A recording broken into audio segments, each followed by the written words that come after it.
నీతి నిజాయితీలే కొలమానంగా తీసుకుని శ్రీకాకుళం పార్లమెంట్ ఇతర అసెంబ్లీ స్థానాలకు అభ్యర్థులను ఎంపిక చేసిన ఘనత దేశంలో ఒక్క జై భారత్ నేషనల్ పార్టీ అధ్యక్షులు సిపిఐ మాజీ జేడీ వివి లక్ష్మీనారాయణకు దక్కుతుందని ఆ పార్టీ అధికార ప్రతినిధి legal cell convener Chaudhary Lakshman Rao Srikakulam parliament అభ్యర్థి ఇప్పిలి సీతారాజు అన్నారు.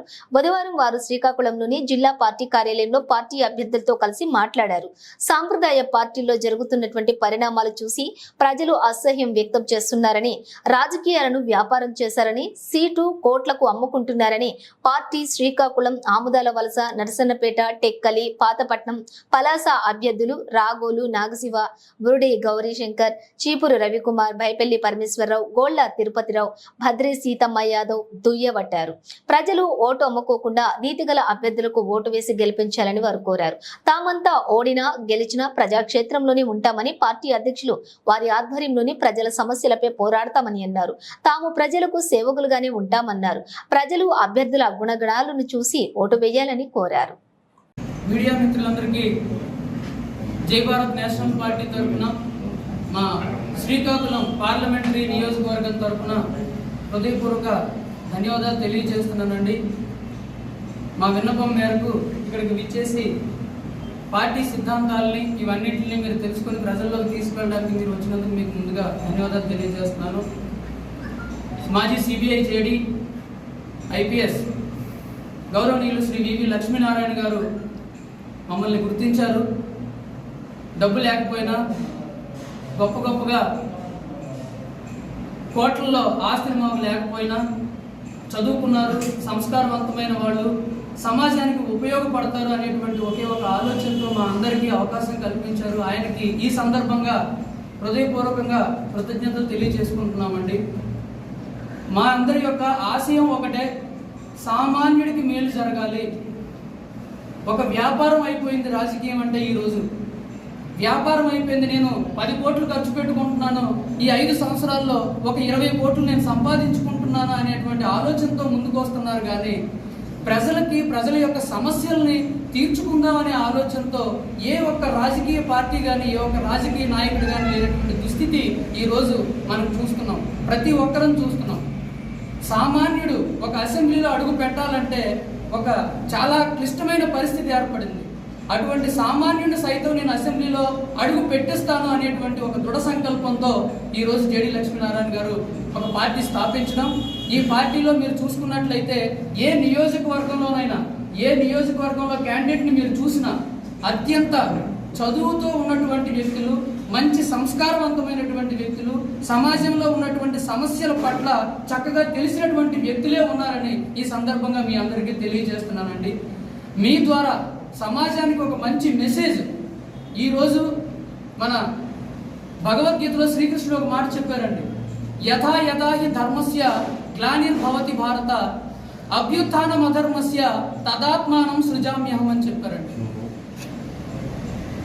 ఎప్పుడైతే ధర్మానికి ఆటంకం కలుగుతుందో, అధర్మం ఎప్పుడైతే పేట్రేగిపోతుందో ఆ సందర్భంలో నేను ఉద్భవిస్తాను అని చెప్పారండి. ఆ విధంగా శ్రీకృష్ణుడు చెప్పినటువంటి మాటలు ఏవైతే ఉన్నాయో, ఈ అధర్మమైనటువంటి రాజకీయ పార్టీలన్నింటినీ దూరం చేయడానికి, ఒక ధర్మ మార్గంలో ముందుకు వెళ్ళడానికి పుట్టినటువంటి పార్టీయే ఈ జై భారత్ పార్టీ అని మేము అందరం నమ్ముతున్నాం. ఖచ్చితంగా ప్రజల పక్షాన పోరాడతాం. గెలుపు ఓటమి అనేది ప్రజలు నిర్ణయిస్తారు.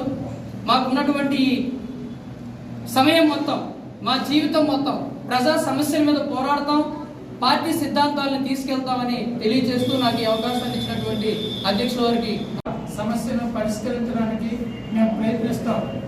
మా పార్టీ అయితే నీతివంతంగా, నిజాయితీవంతంగా మేము పనిచేయడానికి ఈ రాజకీయాల్లో వచ్చాము. పని చేస్తామని కూడా ఈ సందర్భంగా తెలియజేస్తున్నాం. ఎక్కడికి మన బైపల్లి పరమేశ్వరరావు, ఆమదాల వలసకి బురుడి గౌరీశంకర్, పలాసకు సీతమ్మ యాదవ్, అలాగే నర్సన్నపేటకు చీపురు రవికుమార్, పాతపట్నంకు గోళ్ల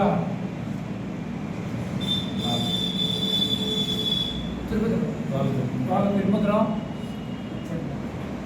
ఈ 6 పార్లమెంటరీ కాన్స్టిట్యున్సీకి సంబంధించి 6 నియోజకవర్గాల్లో అభ్యర్థులు ప్రకటించడం జరిగింది. ఒక ఇచ్చేపం ఉంది, అది కూడా 2-3 రోజుల్లో పరిశీలించి అభ్యర్థులను ప్రకటిస్తామని అధ్యక్షులు చెప్పడం జరిగింది. ఈ విధంగా మమ్మల్ని అందరినీ ఒక సమతూకంలో మంచి నడవడికలో నడిపించి ముందుకు తీసుకువెళ్ళడానికి రాజకీయాల్లో మాకు ఈ స్థానం కల్పించినటువంటి అధ్యక్షులు గౌరవనీయులు పెద్దలు శ్రీ పివి లక్ష్మీనారాయణ గారికి మా అభ్యర్థులందరి తరఫున హృదయపూర్వక ధన్యవాదాలు తెలియజేస్తున్నాం.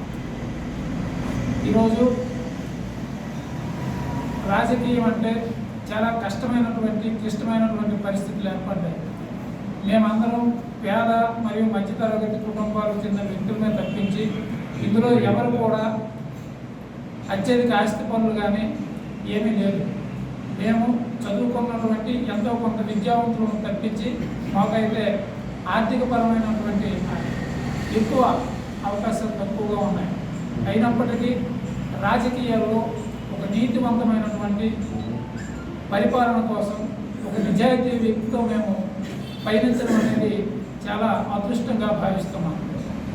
అయితే ఇప్పుడు ప్రస్తుత పరిస్థితులు చూస్తే రాజకీయ పార్టీలు సీట్లు కొనడానికి కొన్ని కోట్లు వెచ్చించే పరిస్థితి ఏర్పడింది.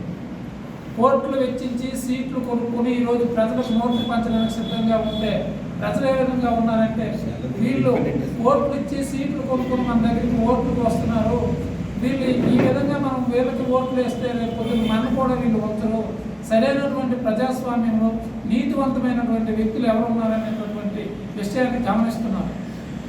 ఒక పార్టీ ఆ విధంగా ఆలోచిస్తే ఇంకో పార్టీ ఏం ఆలోచిస్తుందంటే ఎవరైతే ప్రజల నుండి ప్రభుత్వం నుండి ఆస్తుల్ని కొల్లగొట్టినటువంటి కోట్లాధిపతులకు సీట్లు ఇచ్చింది, ఎక్కడెక్కడ ఎంతెంత ఏ విధంగా దోచుకున్నారు, ఏ విధంగా దాచుకున్నారని కూడా ప్రజలు ఆలోచించే పరిస్థితిలో ఉన్నారు.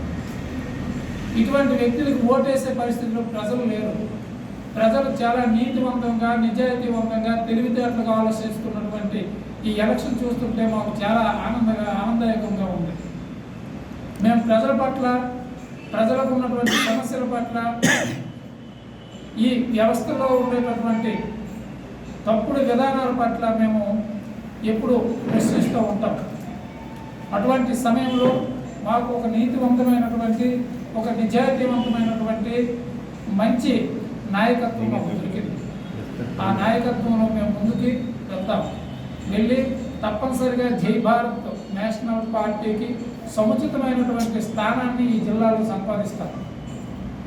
ఇక్కడ అనేక మంది చాలా ఏళ్ళ నాటి నుండి రాజకీయవేత్తలు ఉన్నారు. కొన్ని వర్గాలు కొన్ని కుటుంబాలు మాత్రమే పరిపాలిస్తున్నాయి. వాళ్ళని ప్రజలు విశ్వసించే పరిస్థితిలో ఈరోజు లేరు. ప్రజా సమస్యలు తెలుసుకునే పరిస్థితిలో రాజకీయ నాయకులు పూర్తిగా లేరు.